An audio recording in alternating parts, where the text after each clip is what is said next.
Thanks, Alan, and I hope you'll agree in a few minutes that there's more than a little bit of optimism in some of the things we're doing.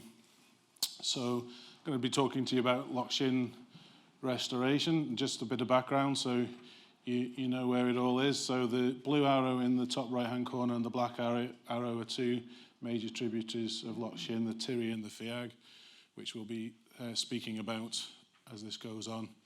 So there's other tributaries there as well, as it says, the Merkland, and there are lots of small tributaries. So we're up there in the Northwest Highlands, but on the east coast. And right throughout history, the River Shin's been famous for being a productive fishery, but particularly for the size of the salmon that it produces. Unusually large fish for the far north of Scotland there. Loch Shin itself and the tributaries that flow into it were more famous historically for trout fishing, and there still are important trout fisheries there, but they would have been very important nursery grounds for salmon. In the late 1950s, however, along came hydro, and Loch Shin, which was already in existence, was enlarged, and there was 2 dams placed on it. What you're looking at in the picture there is the smaller of the two dams, which is called the Shin Diversion Dam. There's a much larger one, about a mile or so upstream, and what we now call Little Loch Shin in the middle. And as was the wont at the time, the dams included ball and fish passes. So there was a lot of, which are fish lifts, and there was a lot of thought about getting adult salmon up into the headwaters. And some people would argue they're not all that efficient, but they certainly succeeded in continuing to get adult fish up, and we know that because of the fish counts that went on. And also, as was the wont at the time, hatchery operations were seen as the way to maintain the productivity of the fishery. And right across the far north of Scotland there, so on the Conan, the Ness, the Beauly, etc., hatcheries were seen as the mitigation tool for the presence of the dams, because they knew they would lose spawning grounds and they knew they would have some effect. However, in the case of the Shin, and I think in other areas as well, it quickly became quite clear that whatever the mitigation was supposed to be doing, it wasn't working very well, and that all was not well at all in terms of the salmon stocks. So this is a fragment, a part of a handwritten records from the time. It's very busy. Don't look at it too much, but just in the top left-hand corner there, you'll see it. You probably can't see it at the back, but there's a figure of 638, and that was the first counts at Leg Dam after the dams were closed. So, and this was in the late 1950s. So if you imagine then the nets in the Kyle were taking out anywhere between 13 and 30,000 fish. The fish would have been killed on the River Shin that were caught by the anglers, and there was still 630 odd went through the top dam. If you go down to the bottom, and within 10 years, basically within a decade or a decade and a half, the numbers were down to less than 100. So clearly something going wrong there. One of the other columns shows stocking. So there was quite large stocking going on. So I think the maximum there is about 3.5 million in 1 year, just into the Shin system. That's not the Kyle as a whole. That's not any of the other rivers, the Carron, the Oikel, the Casley or the Evelix. That's just in the Shin. So an industrial-sized hatchery operation, probably very similar to the size of the Conan at its peak.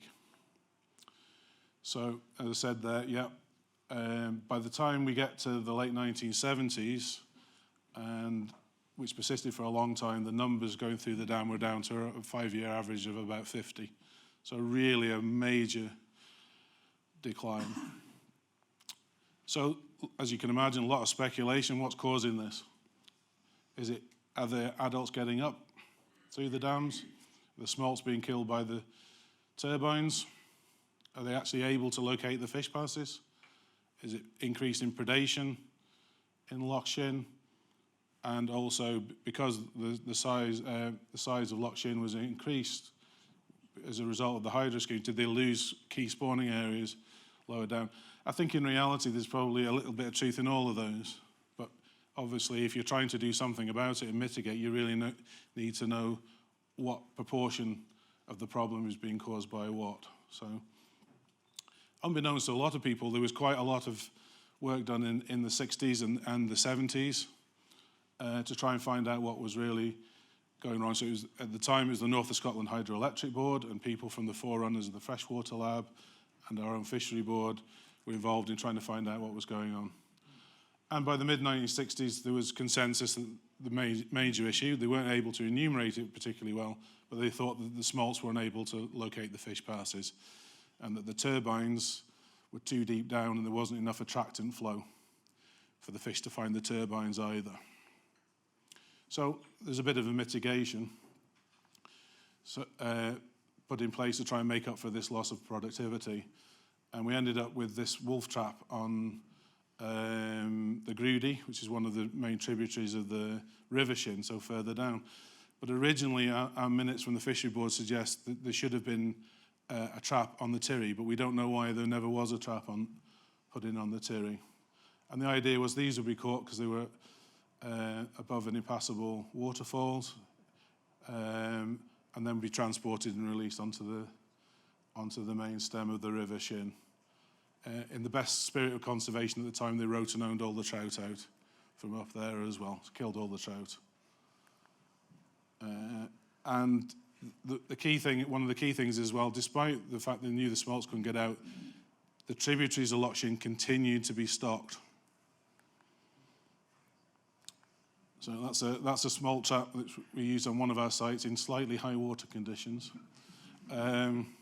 So around about 2005, the Fishery Board and SSE, who obviously have a major interest on this and pay for a lot of the mitigation, thought that the smolt passage issues were a major issue. And so what that shows as well is that the messages from the 1960s and 70s have been lost, personnel change, and that message didn't carry on. So we got a rotary screw trap put in into the Tirry, and we tagged with pit tags, very small tags, similar to what goes into a dog's ear, for example. And a decoder was put into the Shin Diversion fish pass. So as any smolts went out or any adults returned, they were recorded automatically. This is a busy table, don't worry too much, but on your right-hand side there, you'll see an arrow pointing, and that's actually the percentage of smolts that we're actually getting out through the dam. And you'll see it could be as low as 4%, as high as 30%, just over 30%, but in most years around 10%, which is a low amount of smolts getting out. So ourselves and SSE were then confident that smolt passage was a major issue. So at this point, so we've got one smolt trap in on the Tirry at this point, and that's all. But the project was extended in around about 2011, so there's a funding application made to leader funding, it was at the time, and we put smolt traps in on the Fiag, Merkland and Corrican Loch. And it was the same principle that was done on Grudy, which is now defunct, but basically it's to trap as many smolts as you can, drive them around the dams and release them below the dams onto the main stem of the River Shin. And the hope was that we get more smolts out and we break the bottleneck because we get more adults back. So at this time, around about this time as well, a little bit later, around about 2014, I started doing some mark recapture as well. Rotary screw traps are designed for sampling really, not for mitigation, not to catch a high percentage of the fish. So if we were going to use them as a mitigation tool, we really needed to know what percentage of smolts they were catching. And there's an added complication, and I won't go too much into this, but we've got fish farms, two separate operators on the Shin system as well. So some of the fish, we get escaped farm salmon, and that obviously raises the spectre of integration. So at the moment, the blue dots there are basically where we've got 4 smolt traps. The red dots at the bottom and the green dot is our release sites and the 2 dams, and orange are the aquaculture sites. So quite an extensive program of trapping, which takes up a lot of time. So we're getting to the business end of it now, and what is it actually done and what have we found? So in terms of the mark recapture, and this particular first stat is important, so the Fiag, just because of how the trap is situated, is very efficient. We catch about 60 to 70% of the smolts. The Tirry was different. It was only 20-30% efficient, and I'll come back to the reasons why this is really important shortly. But there's SSE and ourselves have done a lot of work in recent years, so the Tirry efficiency is now up to around 70-85% in the last few years.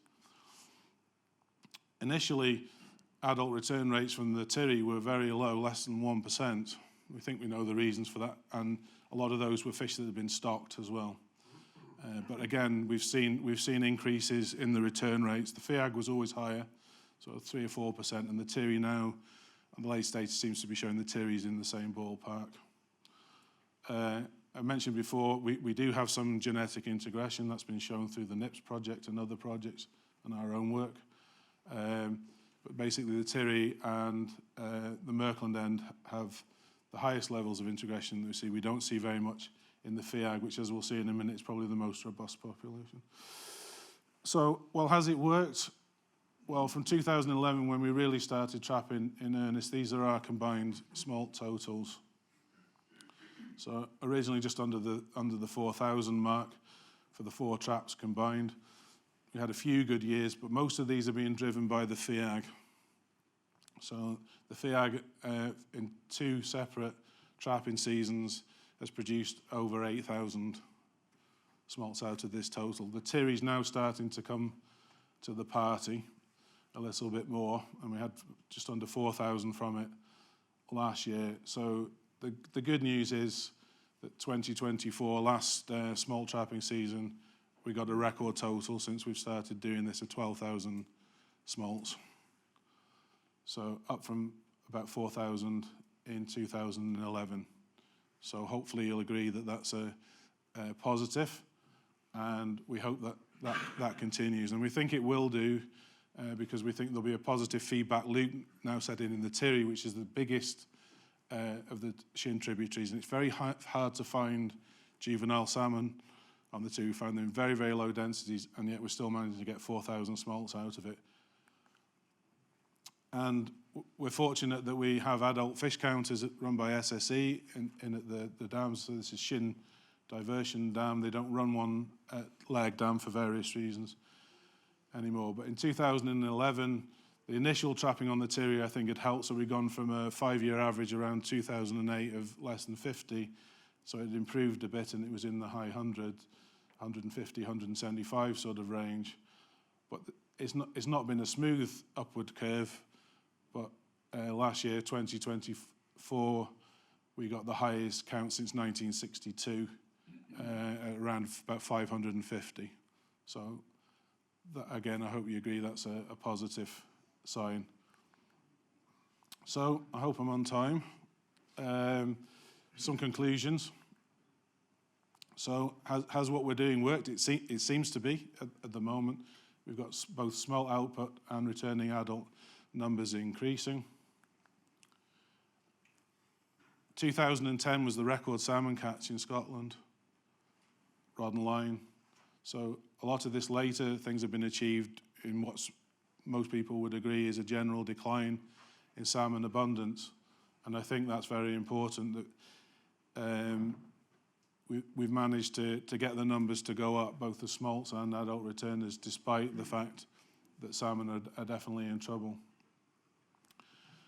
I don't want to be too negative about this, but the recovery, I say, has been largely driven by Fiag to date.